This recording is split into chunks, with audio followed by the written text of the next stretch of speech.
Bonjour, je suis Anandina, accompagnatrice de potentialité.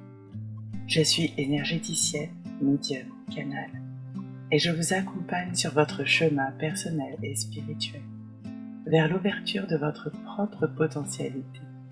Je suis une facilitatrice sur ce passage vers la naissance de votre être profond et divin. Dans ce parcours riche et intense, j'avais à cœur de vous partager des clés sur ce chemin entre l'invisible et la matière, entre cette intériorité et l'ouverture du champ des possibles.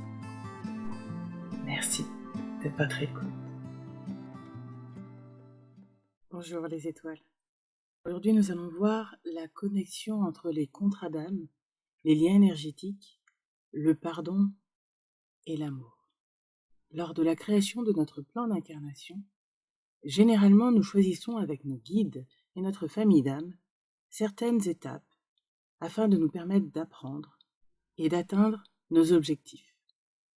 C'est ce que l'on appelle les contrats d'âme.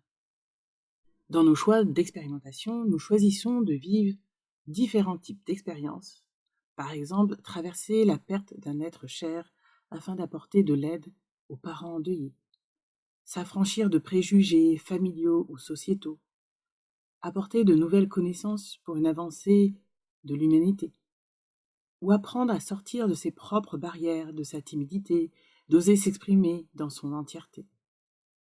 Certains membres de notre famille d'âme vont alors, comme au théâtre, venir incarner certains rôles pour nous accompagner dans notre évolution et nous aider à dépasser certaines situations.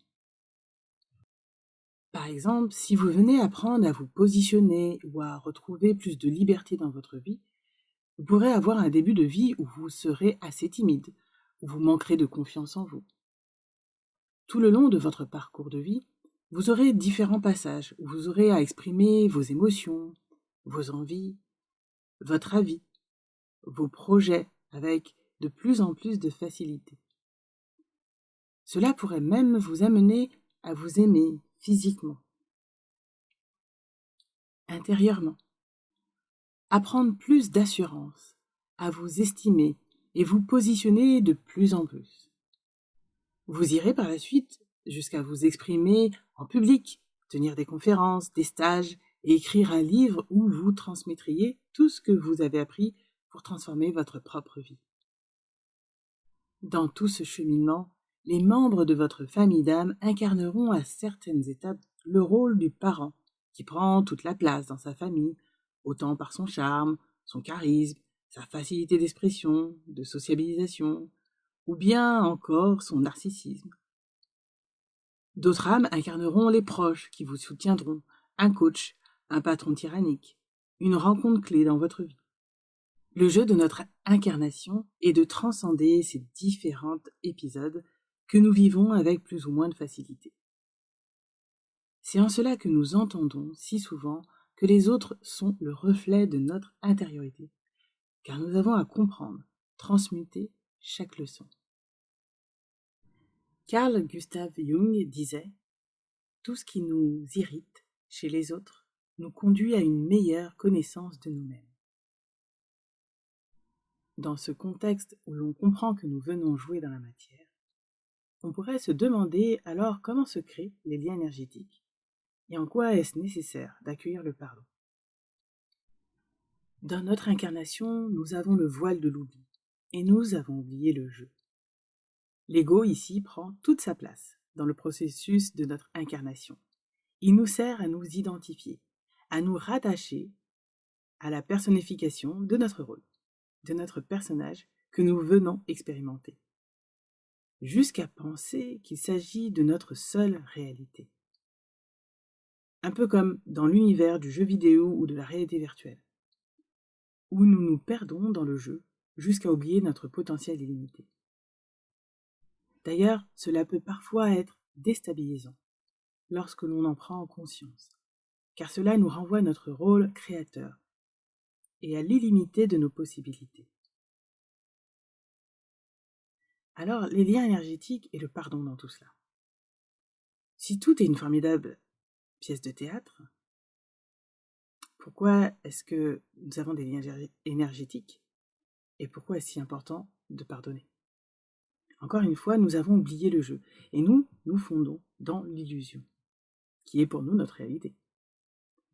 Lorsque nous interagissons dans nos expériences, nous créons des liens énergétiques qui ont des charges différentes. De la colère, de la tristesse, de la jalousie, de l'entraide, du sacrifice, etc. Ces liens nous prennent de l'énergie et nous rattachent à diverses personnes. Nous-mêmes, nous pouvons prendre de l'énergie à d'autres. Ces liens perdurent de nombreuses années, voire même dans d'autres vies. Par exemple, lorsque nous faisons des vœux d'obéissance, de soumission, de sacrifice de soi à une personne ou un ordre. Cela peut être parfois inconscient, implicite ou conscient, dès que l'on met notre propre pouvoir dans les mains d'une personne, d'une fonction ou d'un groupe. Un peu comme quand nous attendons un sauveur et que nous remettons tout entre ses mains. Nous sommes notre propre source. Nous sommes notre propre ressource. Et les autres sont là pour nous éclairer, nous aider plus facilement à comprendre, à nous libérer, à nous détacher. Parmi tous ces liens, il existe également des liens d'amour. Dans l'amour inconditionnel de la création, nous sommes ainsi tous reliés par ce lien d'amour. Et lorsque l'on fait des soins énergétiques, c'est le lien qui est toujours conservé. Lorsque nous prenons conscience qu'une personne ou situation n'est pas saine pour nous, nous pouvons alors être en colère et vouloir nous venger. Nous pouvons nous sentir tristes ou fatigués. Il est alors temps de couper les liens énergétiques et de pardonner. On peut se demander alors justement pourquoi le pardon est si important. Si tout est déjà prévu, pourquoi est-ce que l'on doit pardonner? Il y a tout un sens dans ce mot. Et il y a toutes des palettes de nuances à comprendre. Dans une précédente vidéo, je vous avais parlé du pardon. Il s'agit d'un processus d'apaisement et de rééquilibrage énergétique, à la fois pour nous, intérieurement, et pour l'autre. Ici, je vais vous transmettre quelques méthodes et éclairages pour faciliter cette étape. Au départ, il est important de prendre conscience qu'il y a un élément dysfonctionnel dans la relation ou la situation. Cela peut être ressenti intuitivement ou dans le corps. Par exemple, un mal de tête, de ventre, un mal-être plus ou moins profond face à un contexte, un parent, un partenaire de vie ou un collègue de travail. Pour vous aider, observez, identifiez régulièrement les sensations corporelles plus ou moins agréables. Cela vous permettra d'être plus ancré dans votre incarnation et cela passe par l'acceptation, l'accueil et la reconnexion avec votre corps, vos sens. Notre corps est le premier outil, le premier véhicule qui va nous servir à nous rattacher à notre expérience terrestre, mais également à notre intuition et à d'autres plans subtils. Et c'est pour ça aussi que c'est difficile pour certaines personnes qui se sont détachées du corps, qui ne veulent pas être dans leur corps, de pouvoir justement comprendre certaines nuances dans leur expérience terrestre. Donc lorsque vous avez observé vos réactions physiques, il est nécessaire de comprendre ce qui se joue avec telle personne ou situation pour mettre en place des solutions. Apprendre à s'organiser ensemble, favoriser une meilleure communication, se positionner en posant ses limites, parler de ses besoins, cesser la dévalorisation ou une atmosphère de travail ou relationnelle anxiogène. Ensuite, il faut accueillir la prise de conscience de la réalité de se pardonner à soi et à l'autre, avec bienveillance.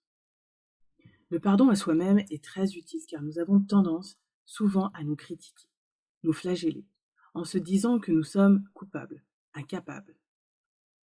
Dans les relations toxiques, les cas de violence, cela peut sembler plus facile à repérer. Mais cela se crée dans de nombreux cas qui nous semblent de moindre importance.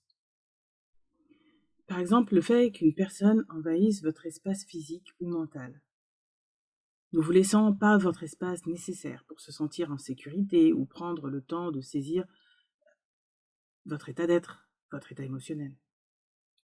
Cela peut être au travail, lorsque l'on vous demande une mission, une recherche, une activité de dernière minute pour un compte-rendu ou un rendu dans un temps très limité, ou un contact physique non consenti. Il est possible de se sentir coupable, de ne pas se sentir à la hauteur, de remplir la tâche demandée, ou lors d'un flirt poussé, une agression physique ou verbale, de se sentir coupable, fautif. Le sentiment de culpabilité et de honte peut être extrêmement fort envers soi, et de ce fait, il est difficile d'en parler à notre entourage. D'autant plus lorsqu'il y a une forme d'emprise, de supériorité, de pouvoir, de statut social, d'une figure d'autorité, ou d'une situation d'état d'urgence, de danger permanent. Nous pouvons sentir à ces moments-là une sorte de brouillard dans notre espace mental, où l'on se sent totalement perdu et déstabilisé.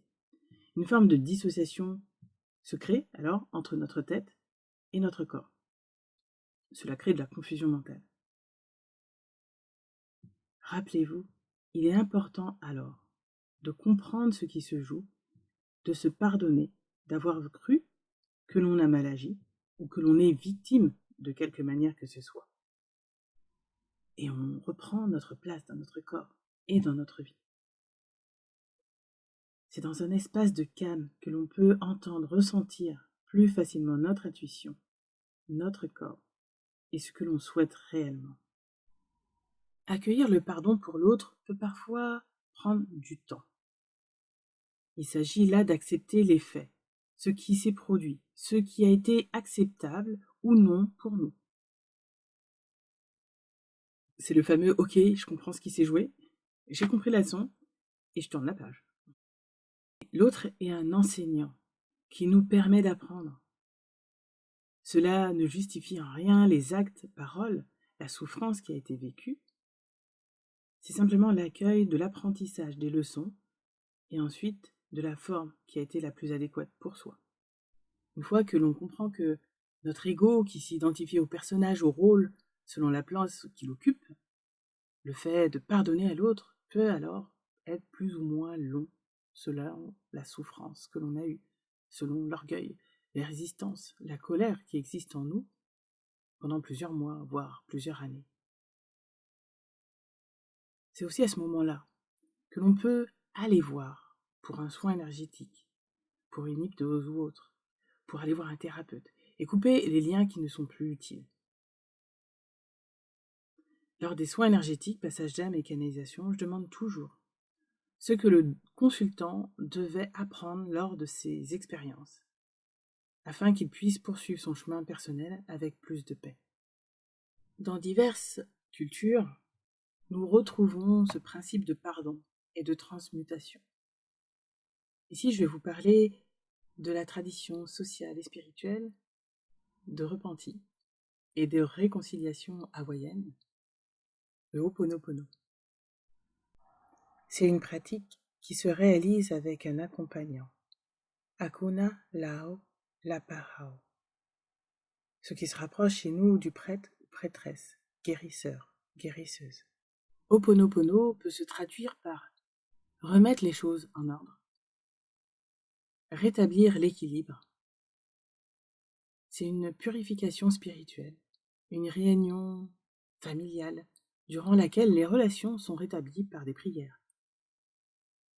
L'acte de contrition, la repentance et le pardon mutuel. Le mot Ho'oponopono se compose de Ho, qui signifie commencer une action, et Pono, qui signifie bonté, honnêteté, qualité morale, action correcte et juste, équitable, droit, approprié, détendu, soulagé, qui est nécessaire. Ponopono signifie remettre en ordre, juste, retravailler, harmoniser, régulariser, ordonner, nettoyer, ranger, agir correctement. En Occident, cela a été transcrit comme une méthode que l'on peut réciter comme une formule. Désolé, pardon, merci, je t'aime. Et derrière cette formule, il y a tout un sens. Le désolé c'est reconnaître la situation qui nous arrive. On l'observe et on l'accepte. Le pardon, c'est pardonner à soi, aux autres, ou même à l'univers de vivre ce contexte ou ce conflit. Le pardon amène une libération, autant pour nous que pour l'autre. On offre et l'on reçoit chacun. On sort des schémas de répétition, de critique, de jugement, d'accusation. On pardonne, dans l'amour. Le pardon permet de dénouer ce blocage, le blocage énergétique, et qui peut s'inscrire ensuite dans la matière. On se responsabilise face à ce qui arrive. On reprend notre pouvoir créateur.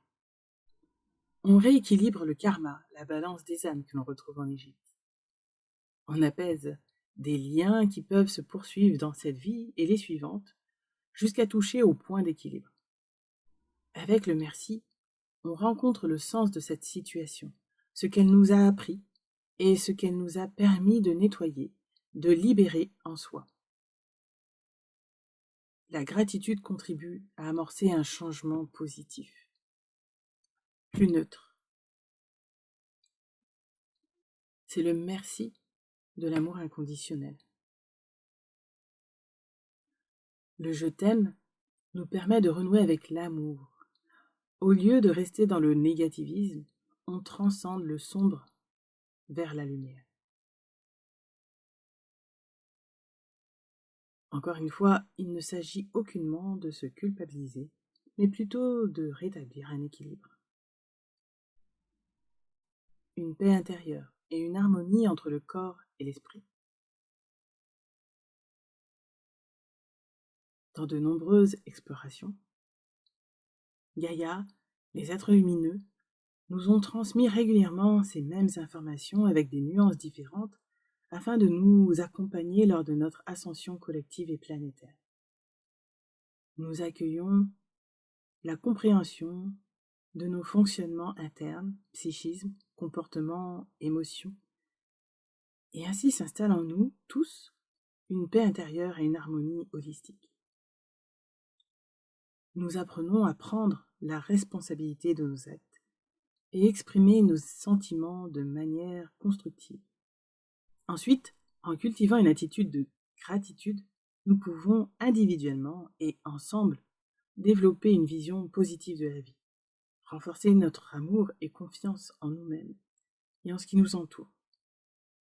Nous touchons alors au processus d'amour inconditionnel et d'abondance. J'espère que ce podcast vous aidera à mieux comprendre les interactions, aussi bien dans la matière que au niveau énergétique et spirituel.